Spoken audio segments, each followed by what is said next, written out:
the Liberal Power Bar Podcast, episode 9. Are we already on 9? Feel like we just started this yesterday. Anyways, I hope you'll enjoy this show. Lots of stuff going on. It seems like every week lots of stuff is going on. But I mean, in this particular week that has just began, a lot of things I think may unfold before us that will shock and awe you. Even I'm like, at this point, almost emotionally spent podcasting wise on all the events that I'm following. It's just like,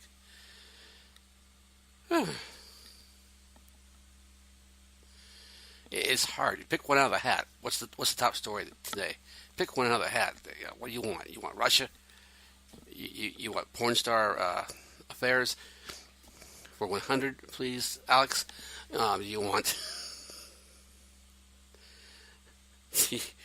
Do you want bribery, scandals, resignations that might be forthcoming? What do you want to have happen this week, folks? Just spin the wheel of torture, and we'll figure out what's going to happen next.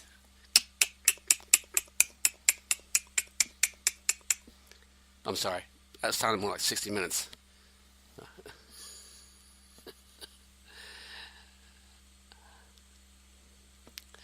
A tune, and we'll start. Again, this is Ken Woodward. This is my Liberal Power Bar Podcast. For today, March 26th of 2018, episode 9, Everything Will Be Fine. Some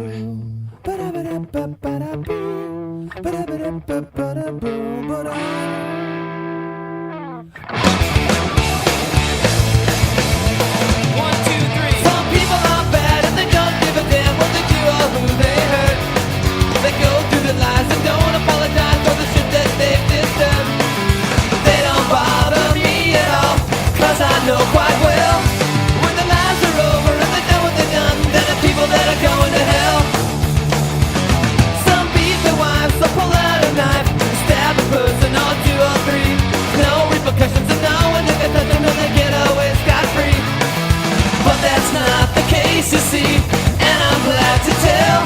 When the lives are over and they've done what they've done, they're the people that are going to hell. They're the people that are going to hell. They will spend eternity cursing all they've done, faced with karma consequences and nowhere left to run. They will be in agony till the end of time, cause they were such assholes while alive.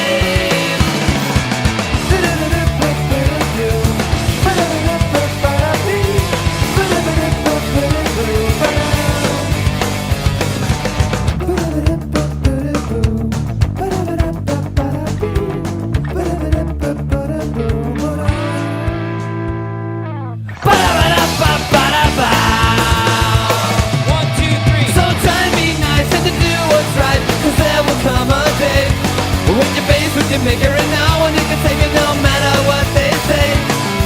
And be glad that you were good, cause some don't do so well. When the lives are over and they've done what they've done, they're the people that are going to hell. When the lives are over and they've done what they've done, they're the people that are going to hell. When the lives are over and they've done what they've done, they're the people that are going to hell. They're the people that are going to hell.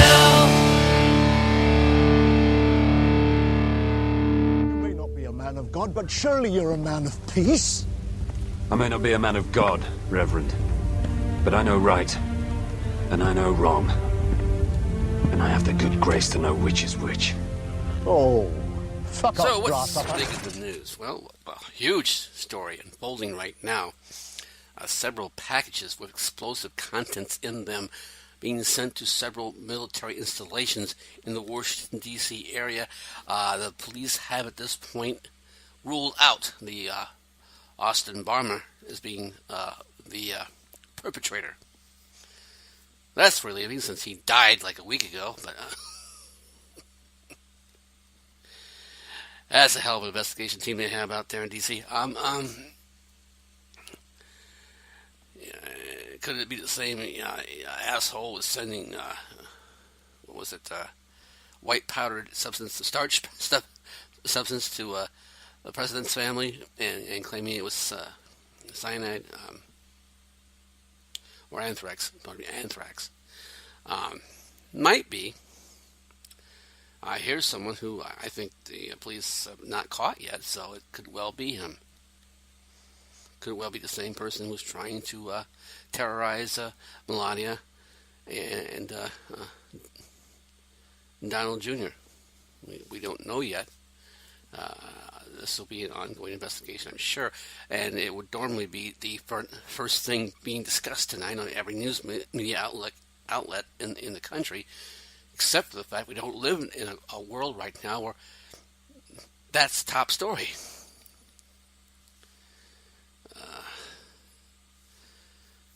Because we had a porn star last night, Sunday, 60 Minutes, a porn star who's come out to say that she had an affair with the President of the United States, the current President of the United States, before he was the President of the United States, while he was just a rich billionaire snob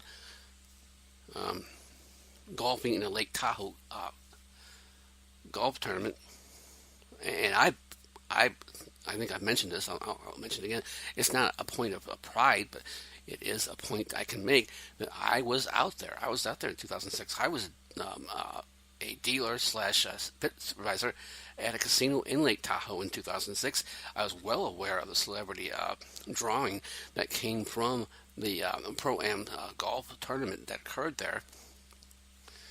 And I can tell you, it's not unusual at all to see much older men with very young, pretty women wrapped around them walking around town, not just during the golf tournament, but during any period of time at Lake Tahoe. That was not unusual at all. It was not. It was something that was kind of accepted. And we know how much Donald likes to be accepted. So it doesn't surprise me one single bit that he would have had someone young and very beautiful alongside him as he did his affairs in Lake Tahoe during a tournament. It doesn't surprise me Melania was not there with him at this tournament. I think we all, at this point, understand quite clearly their relationship, which is not a wife-husband relationship. It is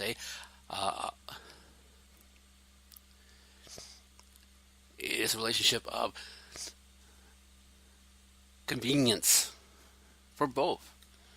Much more for Melania, because without Donald, she would not become an American citizen.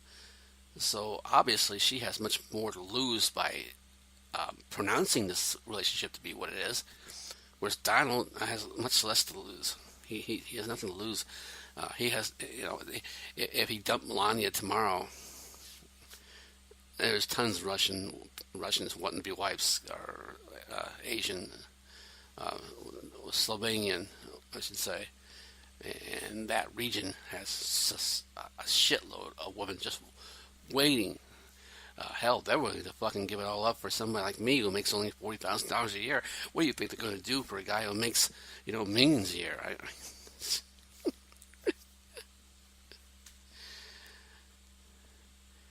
And also, we just happen to have this week come very shortly after General McMaster's departure, and now John Bolton is taking his place, and we all kind of have a vague memory, I'm sure, from the previous administrations of John Bolton as ambassador, and some of the plans he wanted to have for our position in the Middle East. And oh shit, not good. And what else? Well, we had some great American events occur. Every once in a while, our country can toot a horn or so. Loyola Chicago, 11th seed, making it to the Final Four against all odds. I want to congratulate the Ramblers. Great job. You truly do represent the best of what we can be when we put our mind to it. But back to the worst we can be when we don't put our mind to it. Um, is it possible that Paul Ryan has decided to not run for re-election in his district, which would mean that he would no longer be the majority speaker?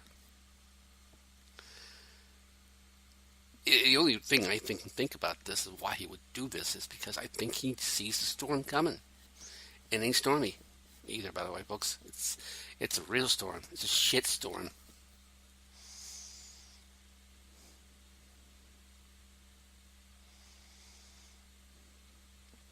And if you think about it in the perspective of Paul Ryan's position, a man who I'm sure, as he's already attempted, he's attempted one time to do so, to become president of the United States, this is not the path that will make him successful in that.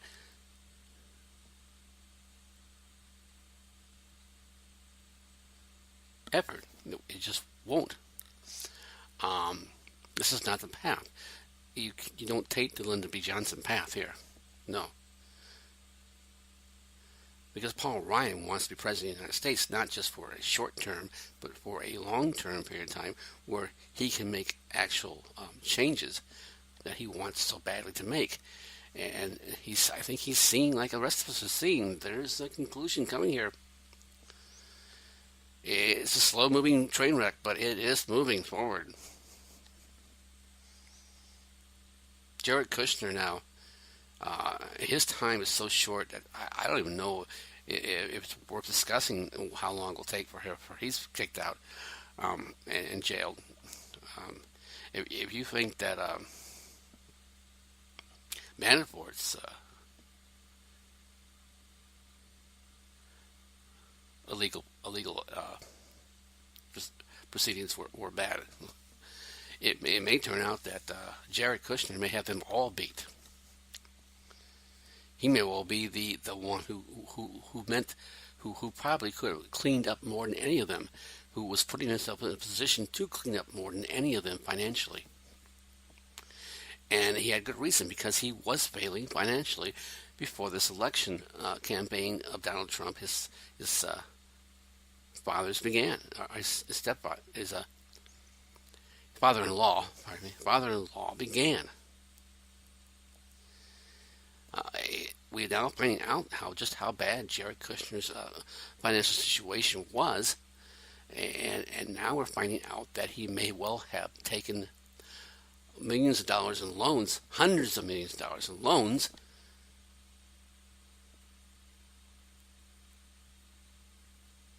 when he was in a position where he should have put America first, and instead took his personal situation first. Accepted these loans, which were not good for the country. With each shoe that drops, I think we're going to be less and less shocked of who falls. Jared would be a big one, most definitely. Jared would be a big shoe to drop. But after Jared's shoe drops, I think there'll be less shock of the next names that drop. I really do. The only question left we have is, will the big shoe drop? Well, it may not have to. And I'll explain that. Yes.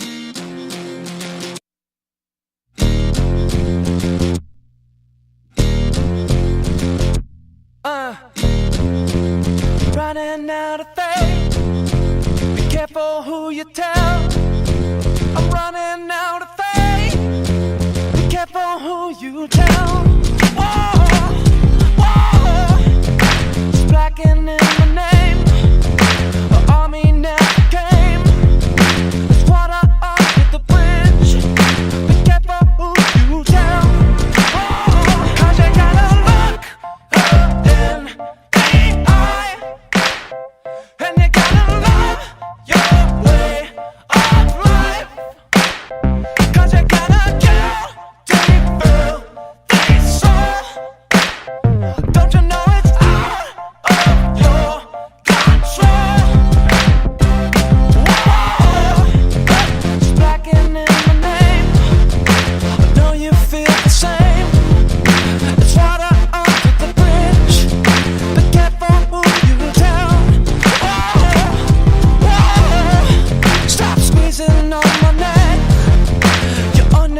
me check. It's water under the bridge. Be careful who you tell. Oh, 'cause you gotta look in AI. And you gotta love your way of life. 'Cause you gotta kill deep through the soul. Don't you know it's out of your control?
Blacking in the name. Be careful who you tell. Oh, 'cause you gotta look in AI. And you gotta love your way of life. 'Cause you gotta kill deep through the soul. Don't you know it's out of your control? But before I explain the reason why the big shoe dropping may not actually have to occur, I can't help but wonder. Mark Cohen, I don't know his relationship with Donald. I now see that, according to him, it was very personal, a friendship. He's a lawyer. We know Donald Trump's history. This would be like a little hard to swallow. It really would be hard to swallow. Knowing the career that Donald Trump has had and his several other doings with lawyers, even his personal lawyers, even the lawyers right now currently who are trying to defend him against the Russian investigation. I can see a very edgy relationship at best amongst even his closest lawyers in the Russian investigation. So his own personal lawyer, I'm sure, has had his brushes with Donald and Don. And how do you?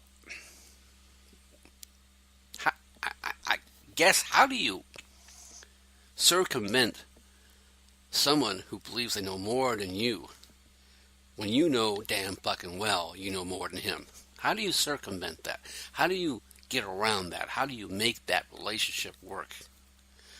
Not just to be a lawyer-client relationship, but to be actually a family member type relationship. I do not understand Cohen when he says that it was, as he did this favor, this $130,000 favor, not for Donald Trump as a client, even though he explained it as being something that any lawyer would do for a high client person.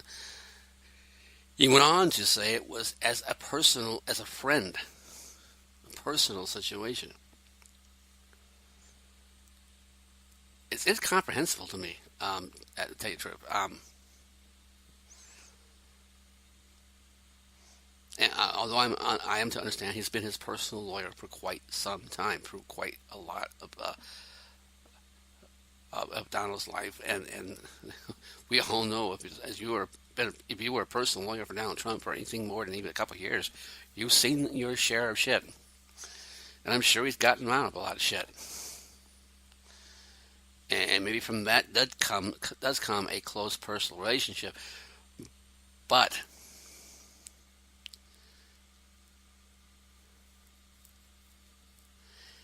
he does know the law.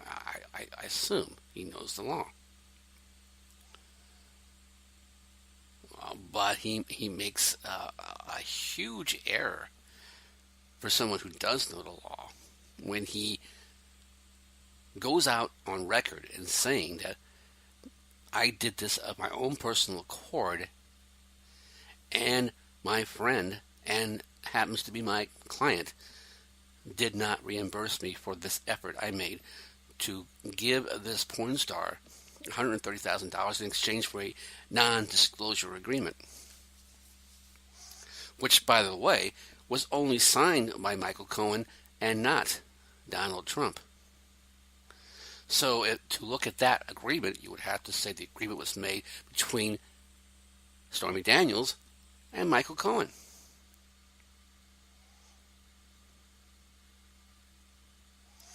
Why is that important? Well, it's very fucking important. And any lawyer would tell you that's very fucking important.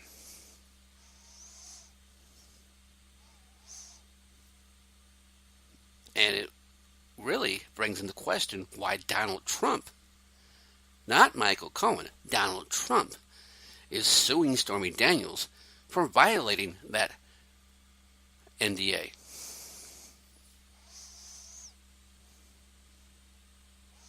Donald Trump didn't sign the NDA. So why is he suing Stormy Daniels? Michael Cohen did sign the NDA.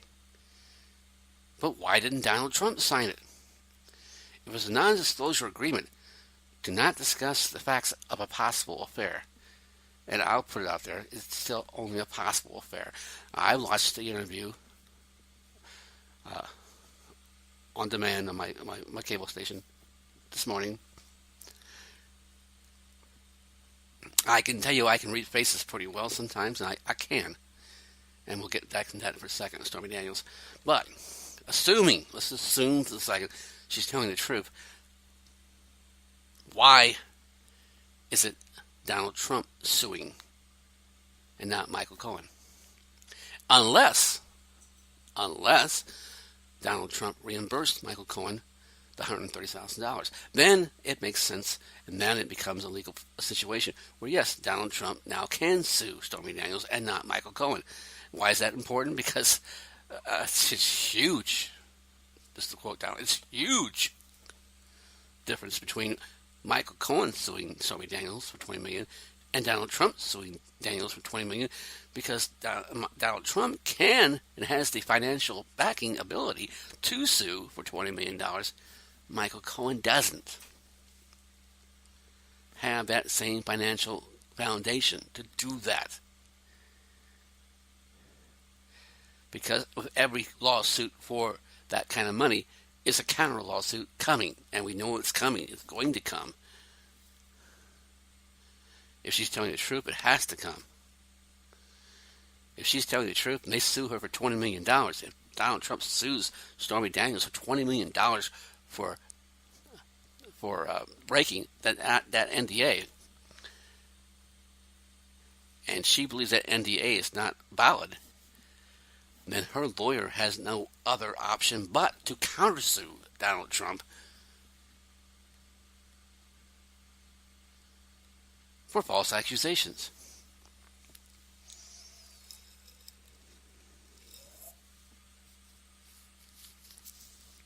But if it's Michael Cohen suing Stormy Daniels for $20 million, and there's a countersuit against him,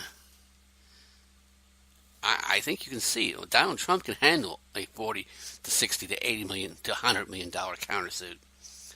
Michael Cohen couldn't handle a countersuit for the same amount. So it is important who's suing and who's countersuing. Not as much who's countersuing, because we know who's countersuing. We just don't know who's fucking suing. Why is Donald Trump suing Stormy Daniels when his name's not even on the document that he's suing her for not complying with? I didn't go to law school, but I can figure that one out. I mean, yes, you read the disclosure statement. It's like a fucking porn star documentary. It's like something you'd see in a porn star movie or something you'd see on a goddamn teaching kids law in a classroom. Peggy Peterson is suing Donald Dennison, and neither Peggy Peterson or Donald Dennison are actually the people involved. It's fucking Stormy Daniels and Donald Trump. And by the way, Stormy Daniels is not even suing Donald Trump. Donald Trump is Stephanie Clifford. The whole disclosure statement has fake names on it. The only real name on the whole disclosure statement is Michael Cohen, the lawyer, who's using a fake, a made-up company. Not a made-up company, but a company he made out of thin air to make the payment. This is so sad. It's not even funny. It's just... And the argument I'm having here is that Donald Trump should have signed it, but it wasn't even Donald Trump's name on the signature line. It was Donald Dennison. And they didn't say Donald Dennison. It said DD. The whole document is a fucking joke, folks. Look at the document. You saw it in 60 Minutes last night. Look at the document. It's a fucking joke. Now, is it true that Stormy took the $130,000? Yes, she did. That doesn't make the document legal. Because we have no person signing who's the person asking for silence. The lawyer, the friend of the friend, is asking her to remain silent in exchange for $130,000. But becomes all voided when a lawsuit comes against her for violating that agreement. Not from Michael Cohen, but Donald Trump. Under the guise of the Trump organization. It's just... It pisses me off so much that now I've totally lost the second segment I was going to start with. And I'm going to take a breather. Take Off by Matlock The Hat more you and resist them, continue on. the greater the damage will be.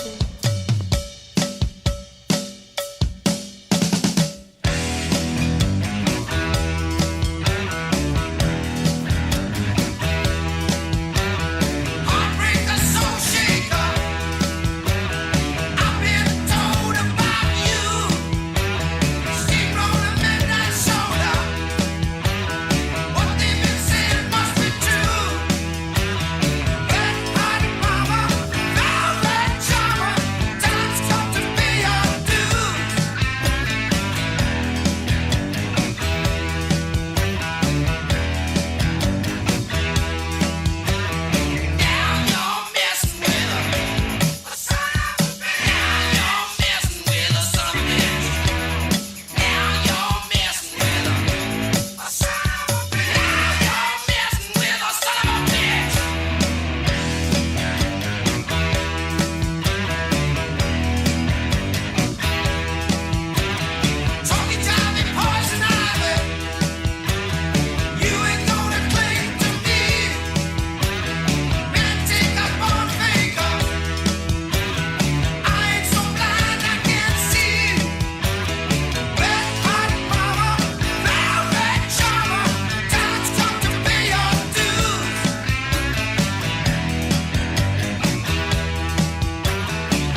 but of course, what I wanted to get back to was this,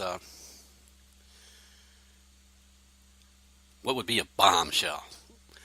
What would actually make the news as a big-time story, regardless of all the scandals and all the other stories going on.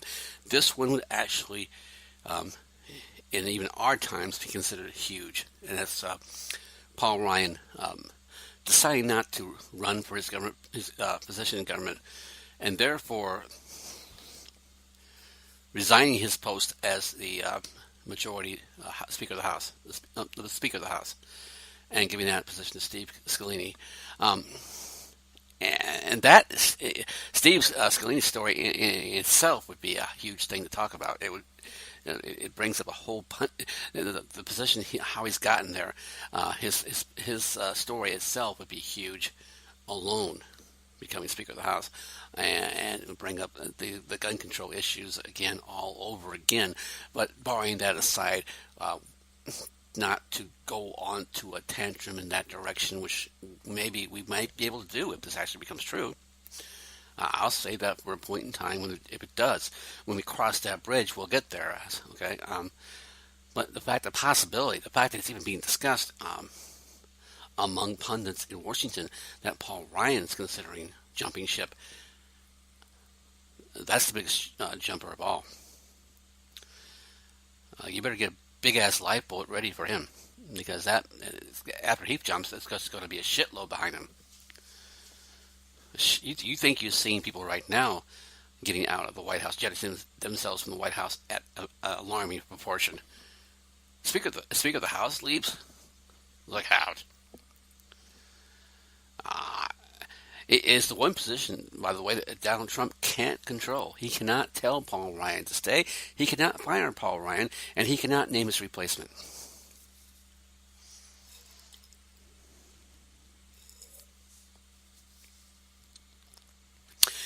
Though there is little doubt that one of the biggest supporters of Donald Trump, although wary at first, is Paul Ryan. There are very few voices large on either side of the House or the Senate, or in any committee for that matter, who right now looms larger than Paul Ryan's support of Donald Trump.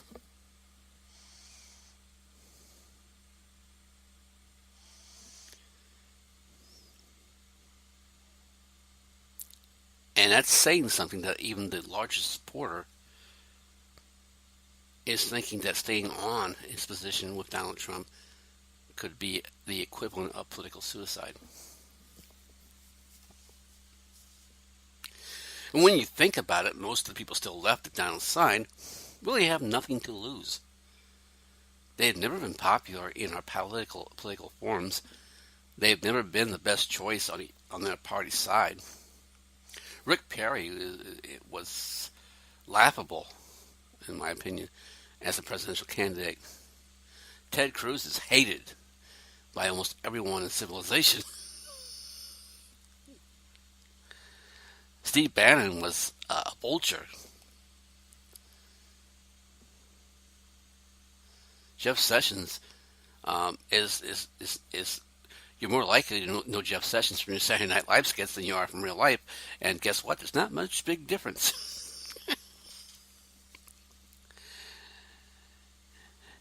He believes people should suffer instead of have the opportunity to have drugs that could help them, because those drugs are illegal. And in that regard, I'm talking about marijuana.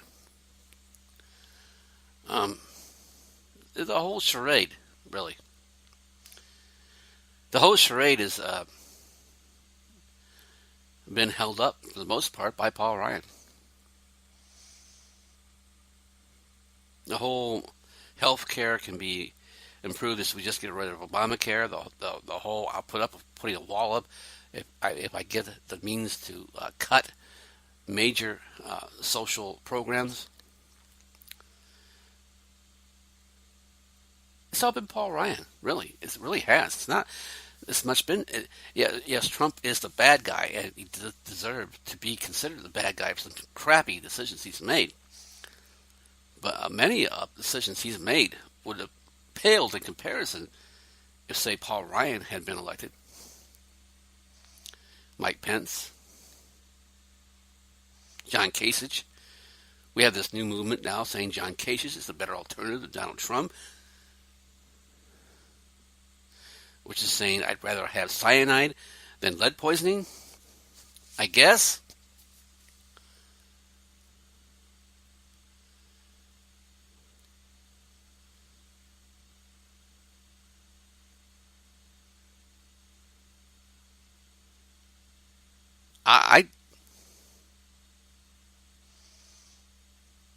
I don't know. I think that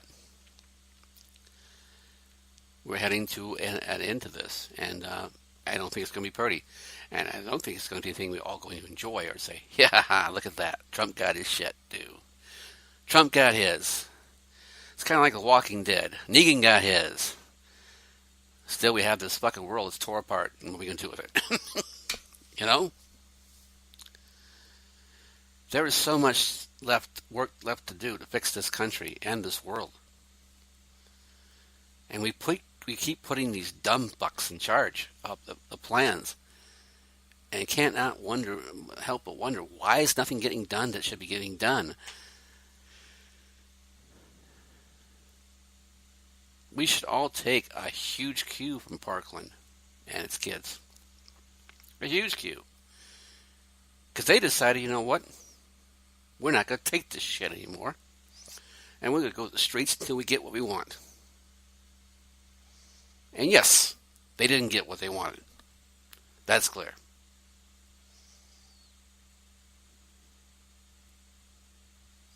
But what if we joined them? The American workforce. The people who actually make this country run. What if we joined those Parkland kids and said, you know what, all right, shit's gotta change. What if we all walked off the job one day and said, I want more. Not just for myself, but for my children. I want more. I deserve more. You fuckers have had this country in the palm of your hands. You fat cats have run this country into the ground. You've made us look like fucking fools on the world stage long enough. We deserve better. And if we can't elect better, then we're going to fucking take over and be better ourselves. Fuck the Constitution. Fuck the electoral process. If it don't work, if the shit don't work, you fix it. And that's what the American worker's been doing a long time in this country. Fixing shit that don't work. The only thing we're not fixing is the shit above us that don't work. It's about damn time we started. Till next time. This is Ken Woodward for Liberal Power Bar, episode 9, signing off, but just getting started. This country, you gotta make the money first. Then when you get the money, you get the power. Then when you get the power, then you get the work. While I'm working.